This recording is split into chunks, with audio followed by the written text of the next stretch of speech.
GT education മറ്റു വീഡിയോയിലേക്ക് സ്വാഗതം. അപ്പൊ നമുക്കറിയാം നമ്മുടെ ഈ വെക്കേഷൻ കാലം എന്ന് പറയുന്നത് കുട്ടികൾക്ക് ഫൗണ്ടേഷൻ അടിസ്ഥാനം അല്ലെങ്കിൽ ബേസ് കുറവുള്ള കുട്ടികൾക്ക് ഏറ്റവും നല്ലൊരു സമയമാണ് ഈ ബേസ് ഒക്കെ നന്നായിട്ട് ആകുന്നത്. പ്രത്യേകിച്ചും മാത്സ്, അതുപോലെ തന്നെ ഹിന്ദി, അതുപോലെ തന്നെ മലയാളം, ഇംഗ്ലീഷ്, നമ്മുടെ ബേസിക് ആയിട്ടുള്ള ലാംഗ്വേജസിന്റെ കാര്യത്തിൽ മാത്സ് ഒരു ലാംഗ്വേജ്, നമുക്ക് മാത്സിന്റെ സയൻസിന്റെ ലാംഗ്വേജ് എന്ന് വേണമെങ്കിൽ പറയാം. അപ്പൊ ഇങ്ങനെ നിങ്ങളുടെ കുട്ടികൾ അടിസ്ഥാനമില്ലാതെ വിഷമിക്കുകയാണെങ്കിൽ നമ്മുടെ GT എഡ്യൂക്കേഷന്റെ ഓഫ്ലൈൻ ആൻഡ് ഓൺലൈൻ കോഴ്സുകൾ നിങ്ങൾക്ക് ഉപകാരപ്പെടുത്താവുന്നതാണ്. പിന്നെ അതിന്റെ ഒരു ചെറിയൊരു കാര്യമാണ് നമ്മൾ ഇവിടെ പറയുന്നത്. ഇപ്പൊ what is the difference between natural numbers and all numbers? അപ്പൊ ഒരു കാര്യം, നിങ്ങൾ ആദ്യമായിട്ടാണ് ചാനൽ കാണുന്നതെങ്കിൽ തീർച്ചയായിട്ടും സബ്സ്ക്രൈബ് ചെയ്യുക. എന്താണ് നാച്ചുറൽ നമ്പേഴ്സ്, എന്താണ് ഓൾ നമ്പേഴ്സ്? നാച്ചുറൽ നമ്പേഴ്സ് നമുക്ക് എല്ലാവർക്കും അറിയാം, നമ്മൾ കൗണ്ട് ചെയ്യാൻ ഉപയോഗിക്കുന്ന നമ്പേഴ്സിനൊക്കെ നാച്ചുറൽ നമ്പേഴ്സിലാണ് വരുന്നത്. അപ്പൊ 0 ഒരു നാച്ചുറൽ നമ്പർ ആണോ? നമുക്ക് എന്തായാലും കൺഫ്യൂഷൻ ഉണ്ടാവും. 0 ഒരു നാച്ചുറൽ നമ്പർ അല്ല. നാച്ചുറൽ നമ്പേഴ്സ് 1 തൊട്ടുള്ള നമ്പറിനെയാണ് നമ്മൾ എന്ത് പറയാ? നാച്ചുറൽ നമ്പേഴ്സ് എന്ന് പറയാം. അപ്പോ ഇനി എന്താണ് ഓൾ നമ്പേഴ്സ്? 0 ഉൾപ്പെടുന്ന എല്ലാ നമ്പറിനെ എന്ത് പറയും? നമ്മൾ ഓൾ നമ്പേഴ്സ് പറയും. 0, 1, 2, 3 0 തൊട്ട് തുടങ്ങിയിട്ടുള്ള എല്ലാ നമ്പറിനും നമ്മൾ ഓൾ നമ്പർ എന്ന് പറയും. 5 ഒരു ഓൾ നമ്പറുമാണ്, നാച്ചുറൽ നമ്പറുമാണ്. അപ്പോൾ 0 ഒരു നാച്ചുറൽ നമ്പർ അല്ല, ഓൾ നമ്പർ മാത്രമാണ്. ഓക്കെ, ഇനി നമുക്ക് എങ്ങനെയാണ് ഈ 0യുടെ അഡീഷൻ എന്ന് നമുക്ക് നോക്കാം. 0 കണ്ടുപിടിച്ചത് ഏത് രാജ്യക്കാരാണെന്ന് അറിയാം. ഇന്ത്യയാണ് ലോകത്തിന് 0 സംഭാവനയായിട്ട് നൽകിയ രാജ്യം. 0യുടെ കാൽക്കുലേഷൻ ഇത്തിരി കോംപ്ലിക്കേറ്റഡ് ആണ് താൻ. ഓക്കെ, 1 + 0, 0യുടെ കൂടെ ഏത് നമ്പർ ആഡ് ചെയ്താലും എന്ത് കിട്ടും? ആ നമ്പർ തന്നെ കിട്ടും. 1 + 0 1, 5 + 0 5, 10 + 0 10, 10 + 100 + 0 100, 1 lakh + 0 1 lakh. ഓക്കെ, ഇനി നമുക്ക് നമ്പറിന്റെ അഡീഷൻ ചെറിയ കുട്ടികൾക്ക് വേണ്ടിയിട്ട് നമുക്ക് ഇപ്പൊ കണ്ടുവരുന്ന ഒരു കാര്യം, ആഡ് ചെയ്യാൻ പോലും കുട്ടികൾക്ക് ബുദ്ധിമുട്ടുള്ള ഒരു അവസ്ഥാവിശേഷമാണ് നമ്മൾ കാണുന്നത്. 10th-ലും 12th-ലും പഠിക്കുന്ന കുട്ടികൾക്ക് വരെ കാൽക്കുലേറ്റർ ഉപയോഗിച്ചിട്ടാണ് ആഡ് ചെയ്യാൻ അറിയുള്ളൂ എന്നുള്ള ഒരു സാഹചര്യത്തിലാണ് ഇപ്പൊ നമ്മൾ വന്നു നിൽക്കുന്നത്. തീർച്ചയായിട്ടും അത് മാറ്റണം, ഇല്ലെങ്കിൽ അത് ബുദ്ധിമുട്ടുള്ള ഒരു അവസ്ഥാവിശേഷം ഉണ്ടാകും. ഓക്കെ, 1 + 2 1 + 2 3 ആണ്. അപ്പൊ അത് നമ്മൾക്ക് പണ്ടത് ഇങ്ങനെ കാണാപ്പാടം പഠിച്ചു വെച്ചിരുന്നു. ഇനിയിപ്പോ കാണാപ്പാടം പഠിക്കാത്ത കുട്ടികൾ ഇങ്ങനെയാണ് ചിന്തിക്കുക, 2ന്റെ ഒപ്പം 1 ആഡ് ചെയ്താൽ 3. പക്ഷെ അത് കുറച്ച് കഴിഞ്ഞാൽ ഈ ടേബിൾസ്, അഡീഷൻ ടേബിൾസ് എന്തായാലും നമ്മൾ പഠിച്ചാലാണ് നമുക്ക് സ്പീഡ് കിട്ടുള്ളൂ. 1 + 2 3 ആണ്. 2 + 8 എന്ന് പറഞ്ഞാൽ 10 ആണ്. ഇത് ഒരു കുട്ടിക്ക് അങ്ങനെ കുറെ പ്രാവശ്യം പറഞ്ഞിട്ട് പഠിക്കാൻ പറ്റില്ലെങ്കിൽ നിങ്ങളെ അമ്മമാരെ അല്ലെങ്കിൽ പാരന്റ്സ് എന്ത് ചെയ്യുക?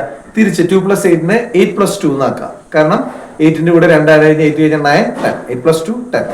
ഓക്കെ, അതുപോലെ തന്നെ 5 + 5 5 + 5 10 ആണ്. 5 + 5 10. ഓക്കെ, ഇനി 15 + 10 10ന്റെ അഡീഷൻ എന്ന് പറയുന്നത് 15ന്റെ ഒപ്പം 10 ആഡ് ചെയ്താൽ 25, 25ന്റെ ഒപ്പം 10 ആഡ് ചെയ്താൽ 35, 35ന്റെ ഒപ്പം 10 ആഡ് ചെയ്താൽ 45. അപ്പൊ ഈ 10ന്റെയും 0-ന്റെയും അഡീഷൻസ് ഒക്കെ നമ്മുടെ കുട്ടികൾക്ക് അറിഞ്ഞിരിക്കണം. ഓക്കെ, ഇനി നമുക്ക് 23 + 27 എങ്ങനെ ചെയ്യാമെന്ന് നമുക്ക് നോക്കാം.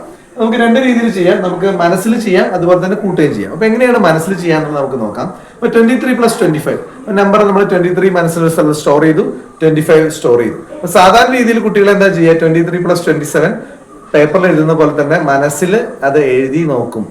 ഓക്കെ, അപ്പൊ അത്ര കോൺസെൻട്രേഷൻ ഉള്ളവർക്ക് നന്നായിട്ട് ചെയ്യാൻ പറ്റും, അല്ലാത്തവർക്ക് ചിലപ്പോൾ തെറ്റിച്ചേക്കാം. അപ്പൊ അവിടെയാണ് നമുക്ക് ഈ മെത്തേഡ് ഉപയോഗിക്കുന്നത്. 23 + 27 എന്ന് പറയുന്നത് നമുക്ക് ഈസി ആയിട്ട് നമ്മൾ ആലോചിക്കും. ഇതിന് ഞാൻ 27 23 ആയിട്ട് ആഡ് ചെയ്തു. കാരണം നമ്മൾ ആലോചിക്കുക, 27 ചോക്ലേറ്റ്സും 23 ചോക്ലേറ്റ്സും നമ്മൾ ആഡ് ചെയ്യണം. ഒരു കുട്ടിയോട് മാത്സ് ഇഷ്ടമില്ലാത്ത കുട്ടികൾക്ക് പോലും നമുക്ക് വളരെ ഇൻട്രസ്റ്റിംഗ് ആക്കാനായിട്ട് അതുമായിട്ട് ബന്ധപ്പെട്ട ചെറിയ സ്റ്റോറി ആയിട്ടൊക്കെ അതിനെ ഫോർമുലേറ്റ് ചെയ്ത് പറയുകയാണെങ്കിൽ അവർക്ക് വളരെ ഇഷ്ടമായിരിക്കും. ഇപ്പൊ 27 + 23, ഇപ്പൊ 27 ചോക്ലേറ്റ്സ് ഒരാളുടെ കയ്യിലുണ്ട്, മറ്റേ 23 ചോക്ലേറ്റ്സ് ഉണ്ട്. രണ്ടും കൂടി കുട്ടികൾ എത്ര കിട്ടുമെന്ന് നോക്കാം. അപ്പൊ ആദ്യം എന്ത് ചെയ്യാം? ഇതിലുള്ള 3 ചോക്ലേറ്റ് ഈ കുട്ടിക്ക് കൊടുക്കുന്നു. അപ്പൊ ഇനി ഇയാളെ നമുക്ക് എന്ന് കൊടുക്കാം, മറ്റേ ആളെ ബിന്ന് കൊടുക്കാം.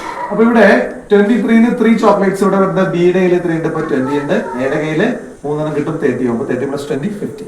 അപ്പോൾ 27 + 23 ഈസി ആയിട്ട് നമുക്ക് 50 എന്ന രീതിയിൽ കുട്ടിക്ക് മനസ്സിലാക്കാൻ പറ്റും. ഇപ്പൊ 27ന്റെ ഒപ്പം 3 കൂടെ കൊടുത്ത് 30, ബാക്കിയുള്ള 20, 27 + 23 50.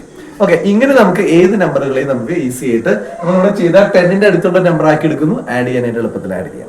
ഓക്കെ, ഇനി നോർമലി ഇങ്ങനെ ആഡ് ചെയ്യുന്ന ആൾക്കാർക്കാണെങ്കിൽ 27 + 23 7 + 3 × 0 1. റിമൈൻഡർ എപ്പോഴും ഇവിടെ തന്നെ എഴുതാനായിട്ട് ശ്രദ്ധിക്കുക. കാരണം ഈ റിമൈൻഡർ ആദ്യം തന്നെ കൂട്ടാനായിട്ട് ശ്രദ്ധിക്കുക. കുട്ടികൾ മറന്നുപോകും, കുട്ടികൾക്ക് അശ്രദ്ധ അല്ലെങ്കിൽ ശ്രദ്ധ കുറവുള്ളവർക്ക് അത് മറന്നുപോകും.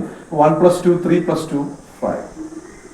ഓക്കെ, അപ്പൊ അഡീഷൻ വളരെ സിമ്പിൾ ആണെങ്കിലും നമ്മുടെ കുട്ടികള് തെറ്റിക്കാതിരിക്കാനായിട്ട് ഇങ്ങനെയുള്ള കാര്യങ്ങൾ ശ്രദ്ധിക്കുക. അതുപോലെ തന്നെ നമ്പറുകൾ വളരെ ലെജിബിൾ ആയിട്ട് എഴുതാൻ കുട്ടികളെ പഠിപ്പിക്കുക.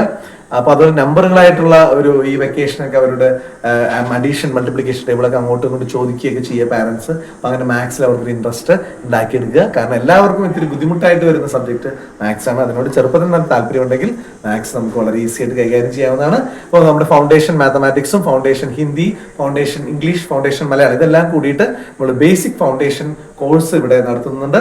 അതിൽ 3ാം ക്ലാസ് മുതൽ 10ാം ക്ലാസ് വരെയുള്ള കുട്ടികൾക്ക് പങ്കെടുക്കാവുന്നതാണ്. മറ്റു വീഡിയോയുമായി നമുക്ക് വീണ്ടും കാണാം. അതുവരെ സൈനിങ്.